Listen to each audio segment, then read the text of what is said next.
Hello বন্ধুরা, last ব্লগে আমি তোমাদের দেখিয়েছিলাম যে আমরা স্টেশনের দিকে যাচ্ছি। তো স্টেশনে এসে আমরা ওয়েটিং রুমে কিছুক্ষণ অপেক্ষা করার পর আমাদের ট্রেন আসলো। আমরা ট্রেনে চেপে গেলাম আর ঘুমিয়ে পড়লাম, রাত্র হয়ে গেছিলো অনেক। তো পরের দিন সকালবেলা আমরা ব্রেকফাস্ট খেলাম। এই যে দেখো আমরা কি ব্রেকফাস্ট খেয়েছি।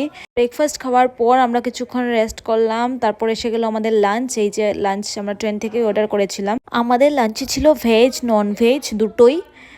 এইগুলো ভাত, ডাল, তরকারি একটা দিয়েছে, আচার। তারপর আমরা গুয়াহাটি এসে পৌঁছালাম। গুয়াহাটি এসে পৌঁছানোর পর আমরা 7টা নাগাদ একটু রেস্ট শুয়ে পড়লাম, কারণ ওই দিন রাত্রিবেলা 1টা নাগাদ আমাদের ট্রেন বদরপুর জাংশনে আসার কথা। তো আমরা তার আগে একটু শুয়ে পড়লাম। তো এই যে এসে গেল আমাদের ট্রেন বদরপুরে। তখন অলমোস্ট রাত্রিবেলা 1:30 হয়ে গেছিলো। তো আমরা প্রথমেই স্টেশনে এসে কিছু খেয়ে নিলাম, কারণ আমার সবারই খুব খিদে পেয়েছিল।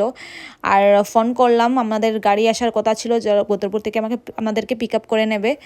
তো খাওয়া দাওয়া সেরে আমরা গাড়ির দিকে গেলাম। ড্রাইভারকে ফোন করে ও এসে গেছিলো, ওয়েট করছিল আমাদের জন্য। তো গাড়ি সব লোড করা হলো, জিনিসপত্র গাড়িতে লোড করে আমরা রওনা হলাম বাড়ির দিকে।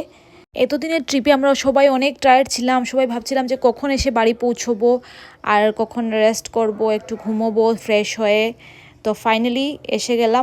আসার পরে স্নান টান করে শুতে গেলাম। দেখা হচ্ছে তোমাদের সাথে নেক্সট ব্লগে। Tata, bye bye.